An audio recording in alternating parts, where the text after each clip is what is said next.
I'm so happy na hindi tumalikod yung ibang coaches kasi sa team ni Pablo, sa tropa ni Pablo napunta si Hannah. But I just want to say na sobrang galing niya. Yung performance kasi ni Hannah, sobrang linis lang. Wala siyang masyadong maraming embellishments. Kung meron man, she has done it perfectly talaga. Yung kumbaga, kapag yung dynamics, yung pagtaas ng nota, na-hit niya, maganda yung smooth yung paglipat niya ng mga notes, even yung paglakas at paghina, perfect talaga.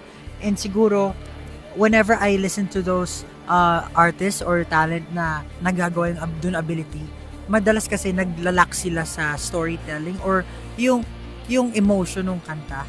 Pero kay Hannah nakita ko lahat-lahat dun sa kanya. So, yun talaga yung nagpa-turn sa akin. Bukod dun sa ability niya, sa skill niya na kumanta, yung boses niya na nagtatouch ng people. So, kapag nakakita talaga ako ng artist na gano'n, ng talent na gano'n, I just want to help them achieve something bigger pa eh.